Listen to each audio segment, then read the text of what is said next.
She told me she needed space, but while I respected her silence, she was in Mexico, wrapped around a married man in a private cabana. She thought I'd never find out. She forgot our cloud drive was still synced, so I did what she never expected. I posted the proof, tagged his wife, and watched her entire world collapse in real time. The text came in at 10:42 p.m. on a Sunday. I need space. Please don't contact me for a while. No explanation. No follow-up. Just that cold buzz lighting up my screen like a slap in the dark. Rain drummed soft and steady against the window pane, the kind of drizzle that blurred city lights into streaks. I was sitting alone on the couch, sockless, nursing a half-warm cup of coffee that already tasted like regret. Rachel Quinn, my girlfriend of nearly 3 years, had been off for weeks. She used to hum when she cooked, lean into my chest on movie nights, steal sips of my coffee when she had her own, but lately, she was somewhere else. In her eyes, in her head. Her laugh had thinned out. Her kiss felt practiced. And now, this. No warning. Just silence, broken by 6 words that sounded like a courtroom verdict. I stared at the message for a full minute. Then, like a man disarming a bomb, I deleted the thread. Her name vanished from my contacts, leaving behind a void I couldn't yet feel. I didn't reply. She said space. I gave it.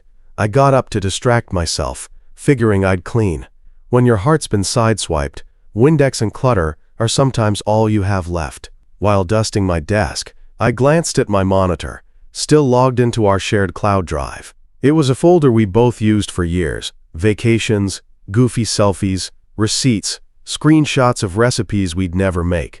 I hovered my mouse over it, thumb paused on the trackpad. Maybe I was hoping to feel close to her for a second.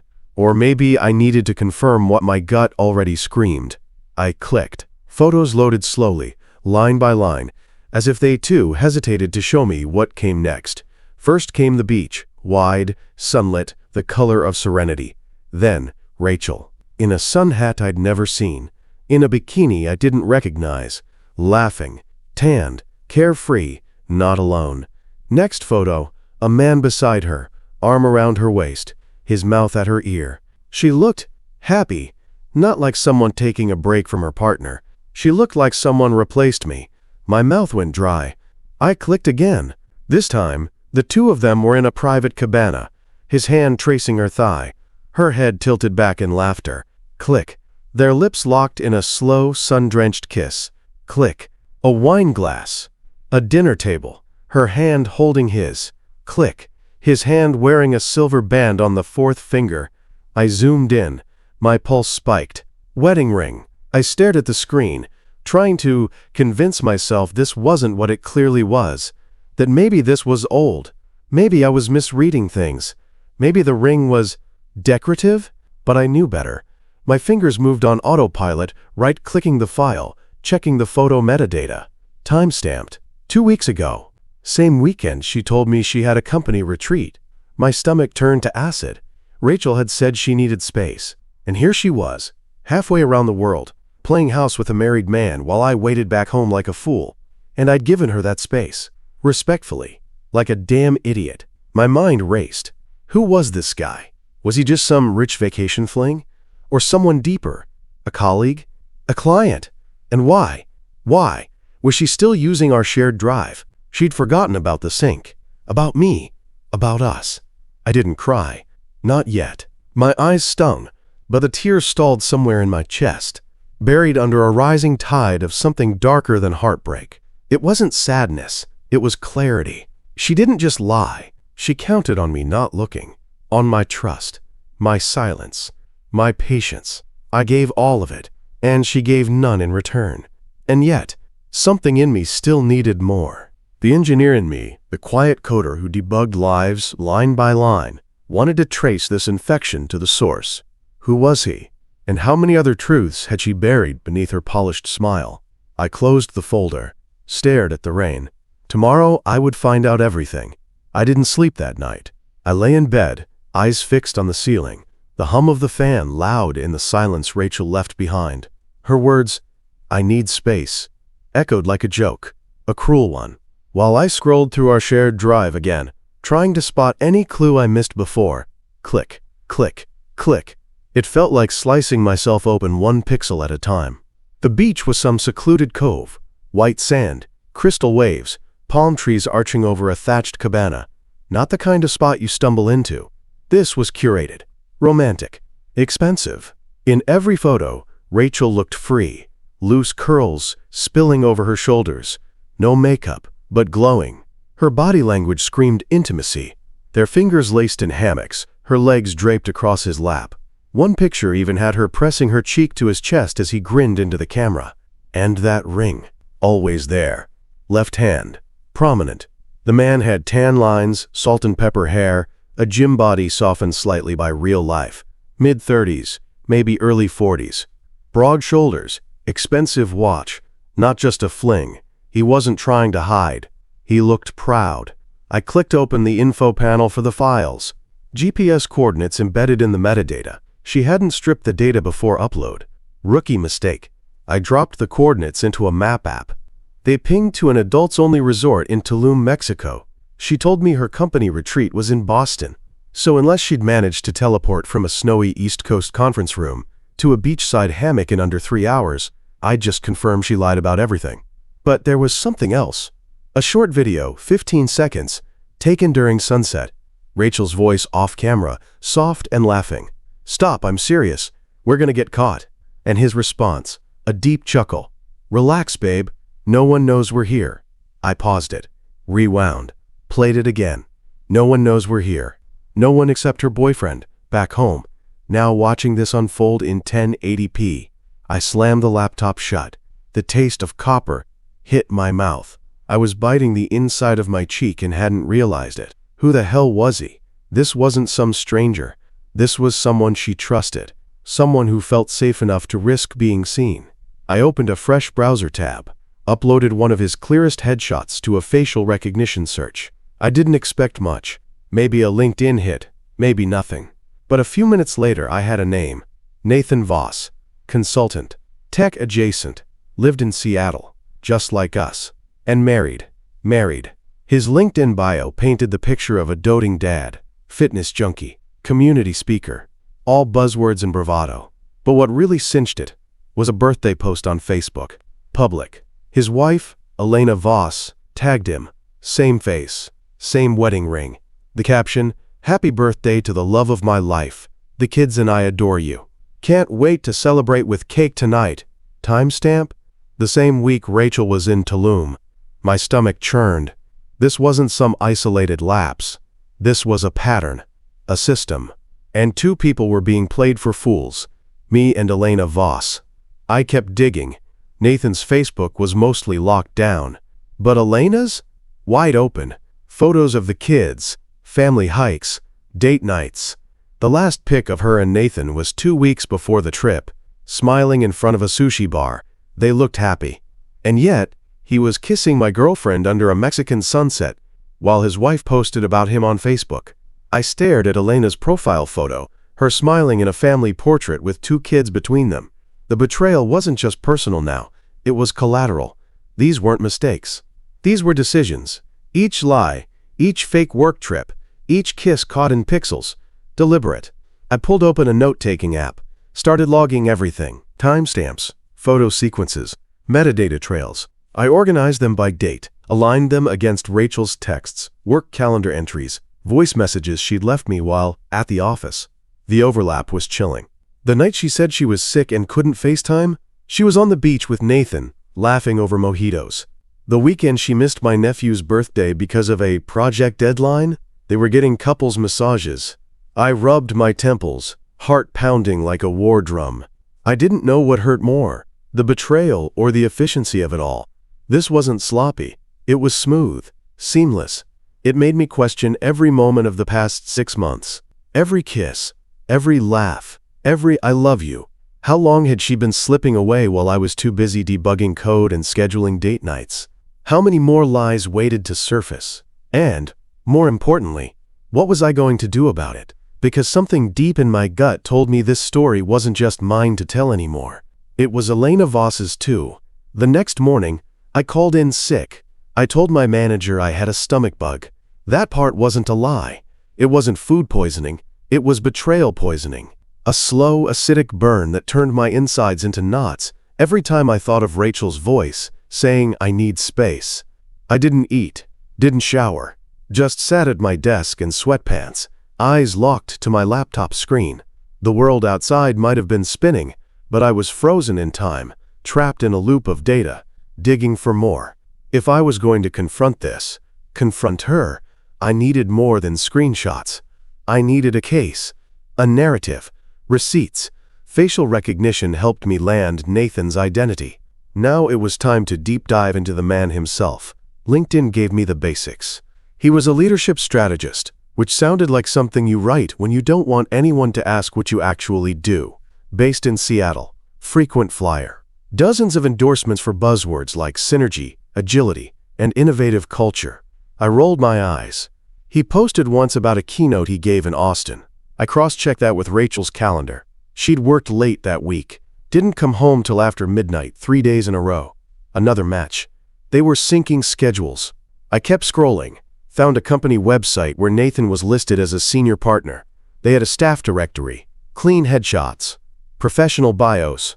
But what grabbed me was the email domain, vossleadership.com. It matched several emails Rachel had marked client comms in her work notes. I sat back in my chair, exhaling.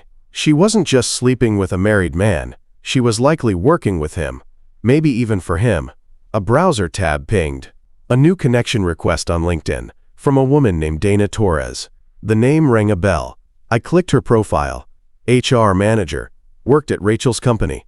Mutual connections confirmed it. She was legit. I hesitated, then accepted. Almost immediately, a message popped up. Dana Torres. Hey Thomas. I hope this isn't weird, but I wanted to check in. Something feels off lately, and I thought you might have noticed it too. My pulse spiked. I typed slowly. Hey Dana. Appreciate the message. What do you mean? She replied. Rachel's been using a lot of PTO. More than usual. Claims it's for wellness, but there's been chatter. I said, PTO for what? She replied, long weekends, retreats, but no one's seen receipts. She says she's traveling with clients, but nobody's looped in. I didn't want to make assumptions. You two always seemed solid. Solid. That word hit me like a slap. I took a breath, reached for my coffee, cold, and replied, thanks Dana. That's helpful. She didn't push, just left it there. But my hands were already moving again. I opened Rachel's shared calendar, cross-referenced it with Nathan's company blog and public speaking schedule, week after week lined up. Him in Phoenix? Her retreat in Arizona. Him at a leadership summit in Vancouver? She was too busy to make dinner. They weren't hiding it well, they were just hiding it from the wrong people. Or maybe they thought I wasn't looking. The worst part? I hadn't been. Not until now. I switched tabs. Opened up Elena Voss's Facebook page again. She had just posted a picture of her daughter's school play. Nathan wasn't tagged. In the comments, someone asked where he was. She replied, work trip. Again, upside down face. I stared at that emoji, that sideways smirk. Not quite a frown, not quite a smile. Resignation wrapped in punctuation. It was like looking in a mirror. Somewhere in Seattle, another person was sitting alone, making excuses for a partner who didn't deserve them. I bookmarked her page. I wasn't ready to reach out. Not yet. But that breadcrumb, it felt important. Like the story wasn't just mine anymore. It was bigger. It had branches. Wounds beyond my own. I leaned back, cracking my neck, feeling the ache in my spine. The pieces were falling into place. The metadata, the emails, the calendar overlaps, the eyewitness confirmation from Dana, all of it painted a picture Rachel couldn't deny. And yet, I didn't feel victorious. I felt grim, like I was watching a house burn, not trying to save it, but documenting the collapse. I opened a blank folder, named it Case RQNV.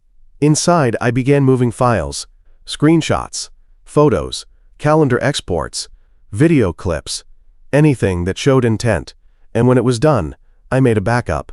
One on my desktop, one on a cloud server she didn't have access to. Then I pulled up her contact info and hit unblock, because the next time we spoke, she wouldn't be the one starting the conversation.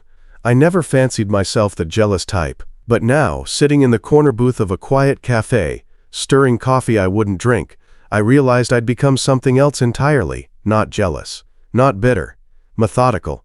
Because betrayal doesn't just hurt, it clarifies, it strips away delusion like acid on varnish, leaving nothing but cold, naked fact. I was done hurting.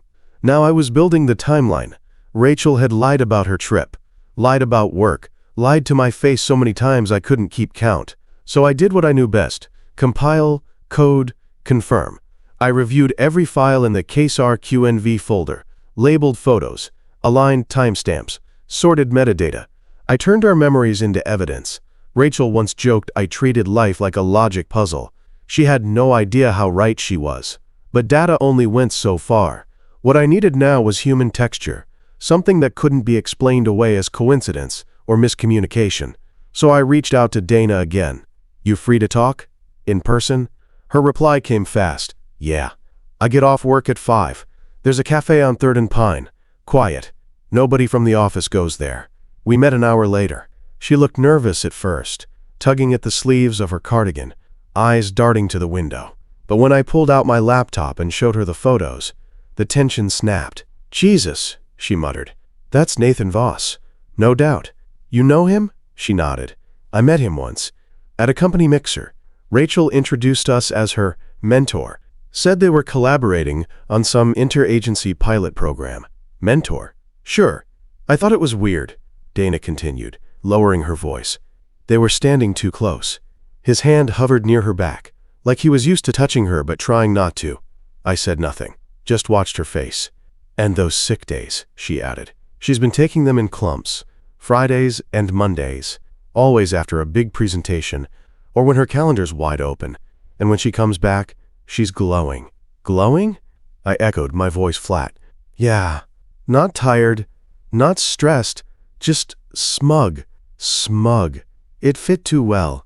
"Dana," I said quietly, "if this goes sideways, would you talk to someone? HR? A lawyer?" She looked me in the eye. "If you need me to." "Yes." I nodded, closing my laptop.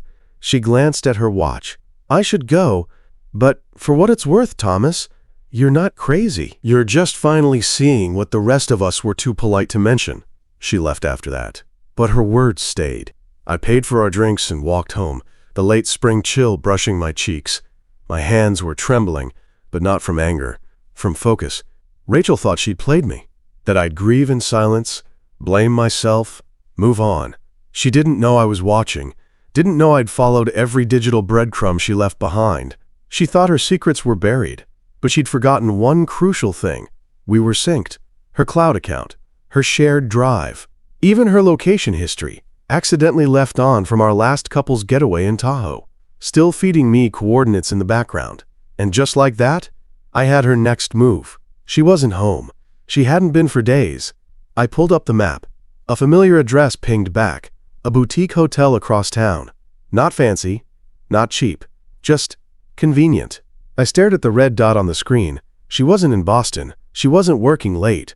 She was nesting with him. That night, I didn't rage. I didn't cry. I stayed up until 3 a.m., organizing the folder by legal weight, categorized everything under headings like lies about work, vacation deceit, infidelity timeline, co-conspirator, Nathan Voss, and potential witnesses, Dana, HR logs. Then I drafted a neutral, tightly worded message to my sister Sandra, attaching a password-protected version of the folder. "Don't ask questions yet. Just back this up.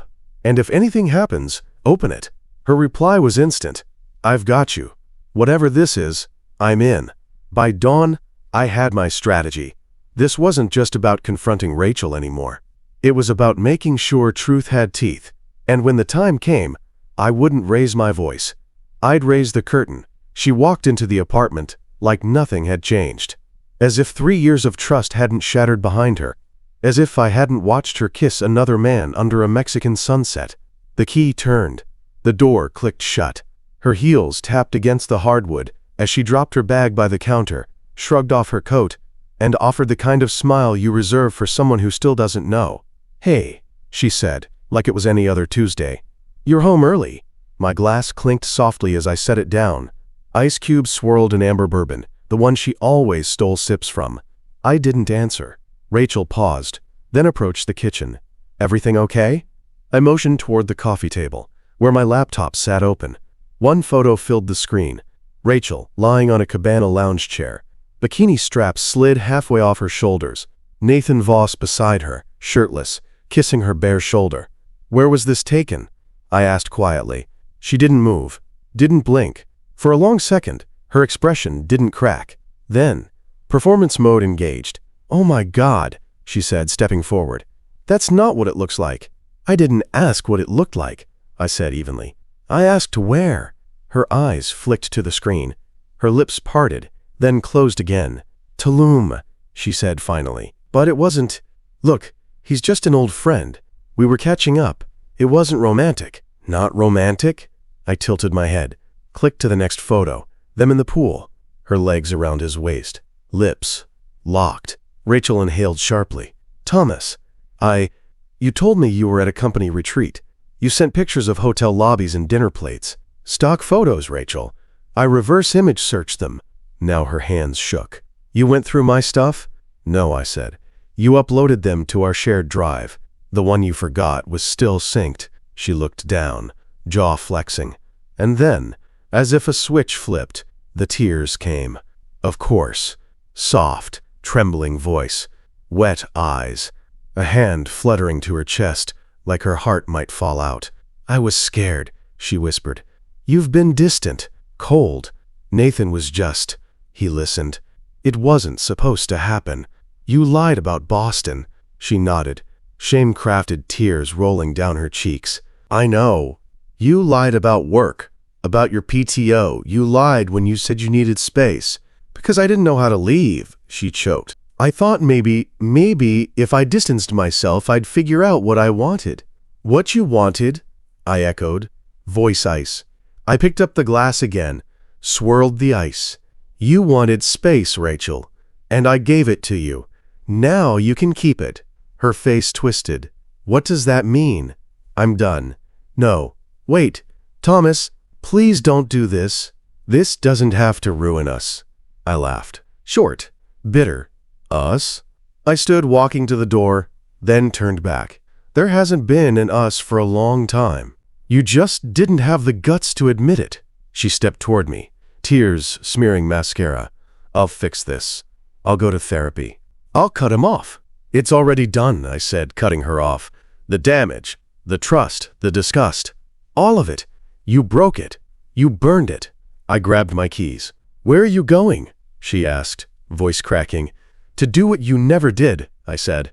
"Tell the truth." She stood frozen as I walked past her, out into the cool night air. The door clicked shut behind me. Back upstairs, the Wi-Fi remained connected to her devices, which meant the upload continued. Every photo, every message, every GPS tag. I wasn't posting everything, just enough. I sat in my car, pulled up Instagram, selected the image of them in the pool, one of the more PG ones, cropped tastefully, captioned it simply, "Looks like they had a good time while we waited at home." I tagged Nathan Voss and his wife, Elena. No insults, no accusations, just the truth. I hit post. Then silence. For a second. Then my phone lit up. Rachel. Calling. Then a number I didn't recognize. Then again. And again. I let them buzz. I didn't answer. I just sat there. Alone. Listening to the truth echo louder than any scream. The second I hit post, it was like the internet held its breath. Just a still image. Rachel in Nathan's arms. The pool glinting behind them. The kind of photo people usually frame on vacation. Except this time, the vacation wasn't innocent, and everyone tagged had something to lose. Caption. Looks like they had a good time while we waited at home. Simple. Cold. Devastating. No hashtags. No rage. Just facts. Curated with the precision of a man who'd spent weeks being emotionally dissected by someone he thought loved him. And then, like dominoes in slow motion, the fallout began. My phone buzzed first. Rachel. Twice. Then again. Decline. Her name lit up the screen a fourth time before I blocked it. I wasn't going to listen to more lies wrapped in crocodile tears. Then came an unknown number. I let it ring. Voicemail pinged. I listened. Thomas. This is Elena Voss. Her voice cracked halfway through. I heard the static of someone pacing, breathing fast. I don't know what to say except, thank you. Thank you for showing me. God, I knew something was off. I knew it. Thank you. She sobbed once, then hung up. I sat back in my car, jaw clenched, chest tight. It didn't feel good. Not really. But it felt right. Because when someone tells you you're crazy long enough, when they feed you silence, gaslight you into guilt, and weaponize affection, there's a primal relief in cold clarity. And tonight, truth became my weapon. Another call buzzed in. Different number. This one, I answered. A low, controlled male voice crackled through. You need to take that post down. Right now. Nathan. I didn't say anything. I'm serious, he hissed. You're flirting with defamation, invasion of privacy, emotional distress. This isn't over. I let him rant for a full 30 seconds. Legal buzzwords thrown around like armor he thought could protect him. When he finally paused, I spoke. Everything I posted is fact. Date stamped. GPS tagged. Uploaded from her own account. You think that protects you? I already spoke to an attorney. I lied smoothly. I made sure it's all within bounds. No slander. No commentary. Just truth. Silence. Then he changed tactics. What do you want? You want money? Apology? No, I said flatly. I want you to feel what it's like to lose control. I hung up. Let the silence fill my ears. Back upstairs, Rachel was still inside. Lights still on.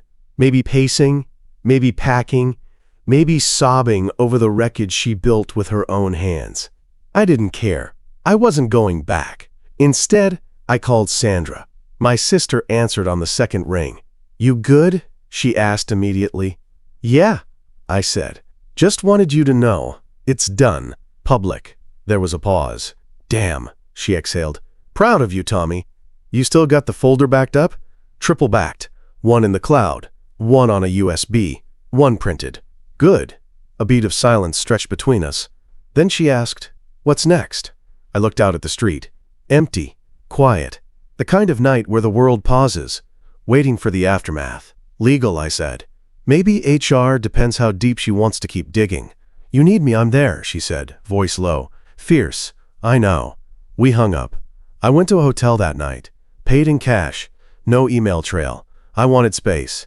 Real space. Not the kind Rachel had asked for. Mid-lie. Not the kind where someone disappears just long enough to cheat. This space was mine. Just me. The hum of a mini-fridge and the dull glow of a muted TV. By midnight, the post had over 1,200 views. Elena's name was trending in a small circle of local accounts. Someone had reposted it, tagging her workplace.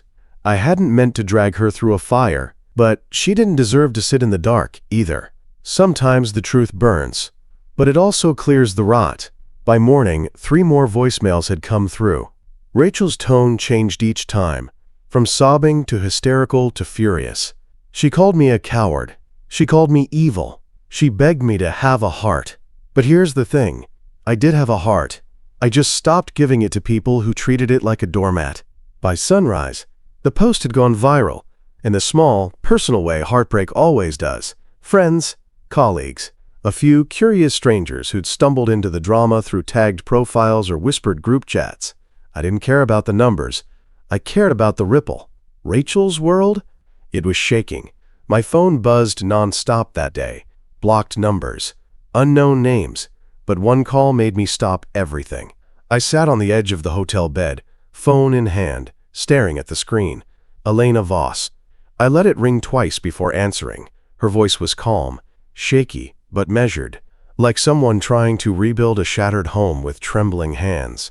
I saw your post, she said. I saw all of it. I'm sorry, I murmured. I didn't want to hurt you. No, she interrupted, gently, but firmly.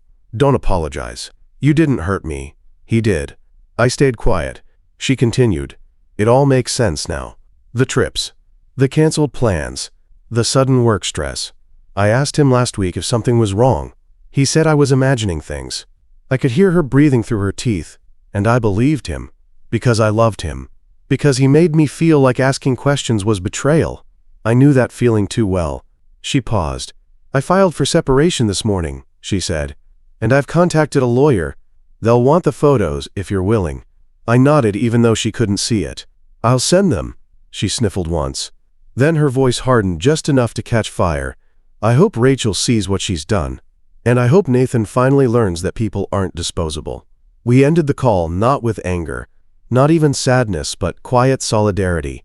Two strangers, wounded, but no longer blind. I stood, stretching the tension from my back. My phone buzzed again. Rachel. Blocked. Then a new number.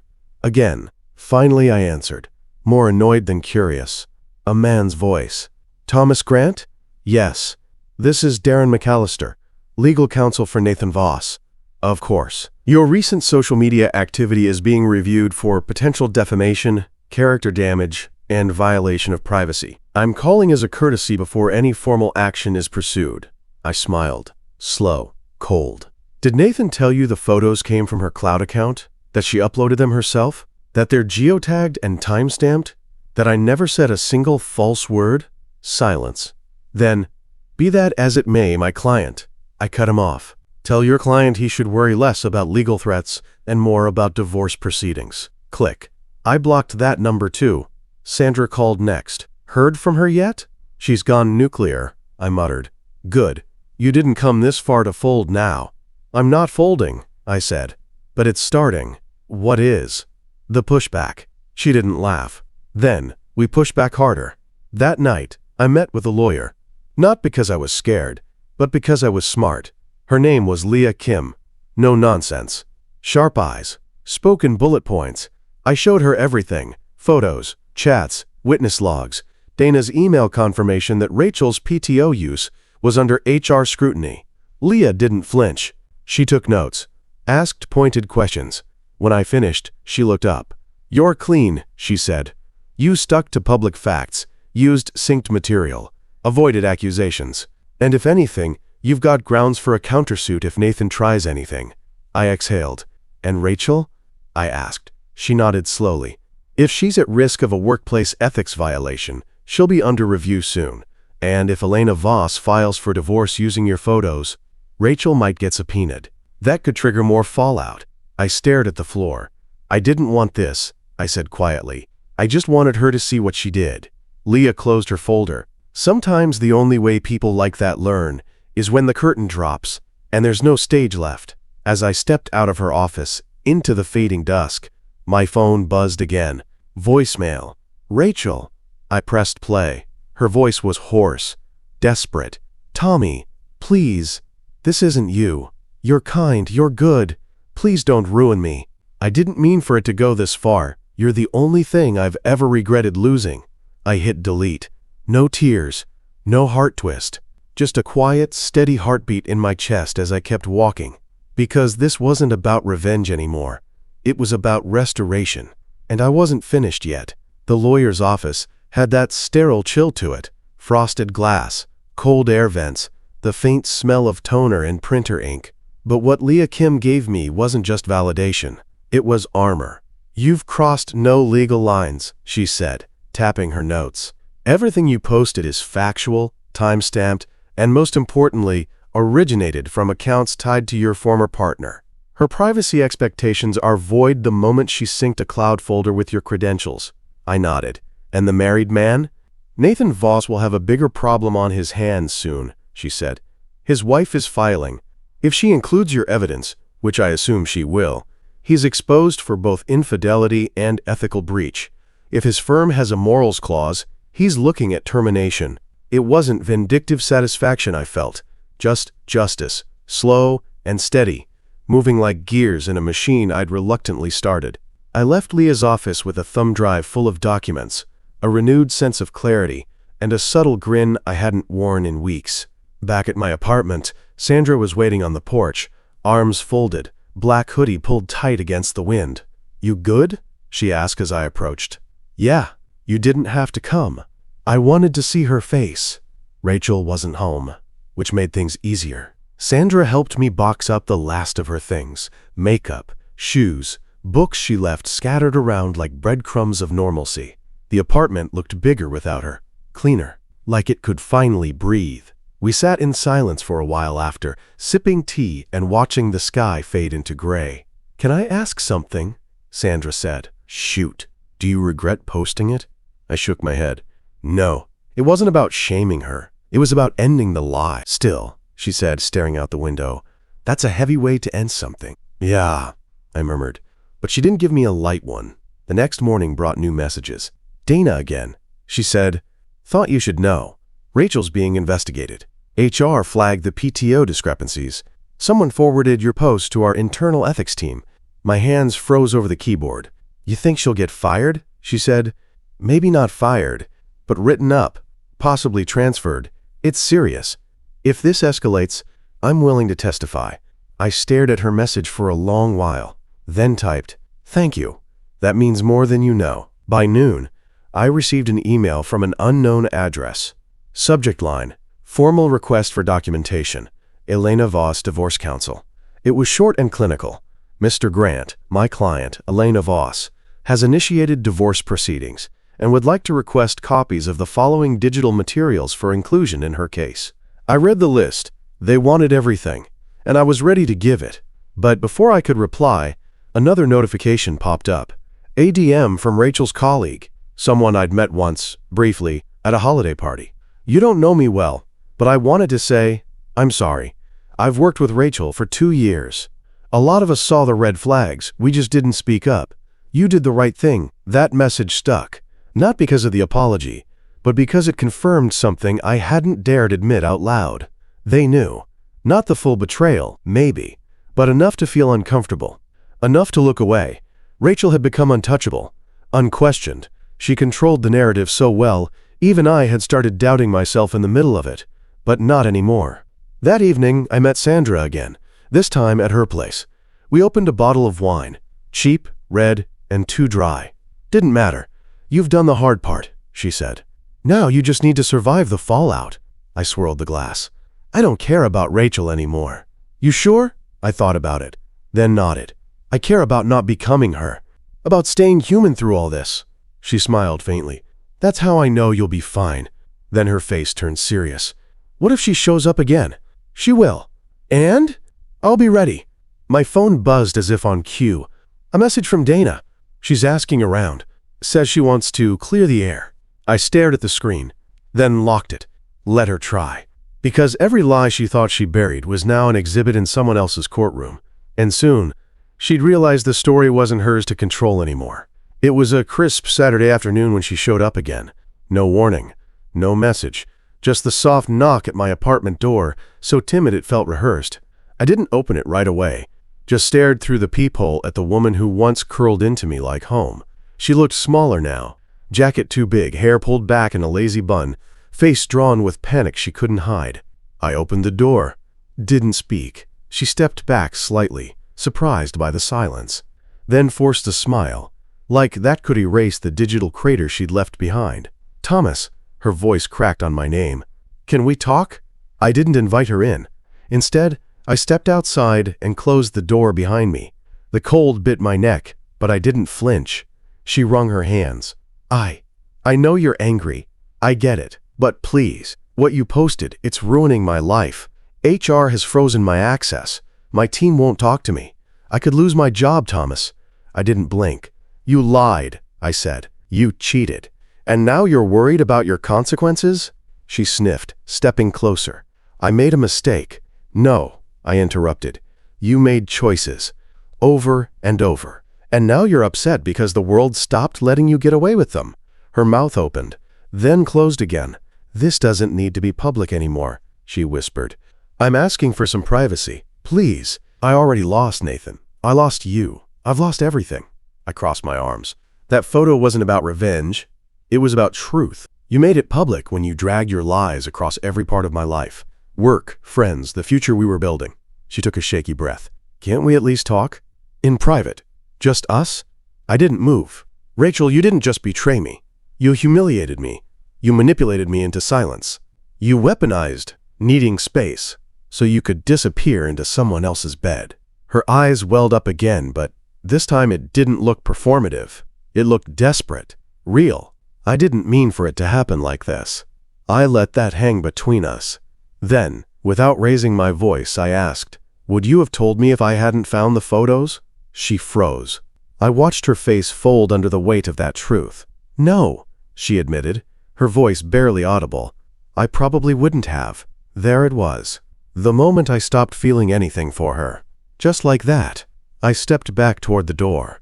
"I hope HR holds you accountable," I said. "I hope Elena gets every ounce of justice she deserves. And I hope the next time you decide to destroy someone's trust, you at least own it." She lunged forward slightly. "You can't just end it like this." "I didn't end anything," I said. "You did. I just published the obituary." And with that, I walked back inside and closed the door. She didn't knock again. That night, I went to see Elena. She'd asked if we could meet. Just two people caught in the same storm. We sat across from each other in a quiet park, early spring air biting at our cheeks. She wore a scarf, eyes red but clear. "I got the paperwork submitted," she said. "Divorce is underway." I nodded. She smiled faintly. "Feels like cutting off a limb. But at least now I know it was infected." We sat in silence a while. Then she reached into her coat and pulled out a small box. "What's this?" I asked. She opened it. Inside were 2 wedding bands, Nathan's and hers. "I'm going to sell mine," she said. "Haven't decided what to do with his." I stared at the rings for a long time. "Throw it in the Sound," I muttered. "Let the sea eat it." She laughed, really laughed, and it sounded like exhale after years of holding breath. We talked a while longer. About her kids, about work, about starting over. And as the sky turned lavender above us, she touched my hand gently. "If you ever need a friend," she said, "I owe you." I smiled. "Let's just say we're even now."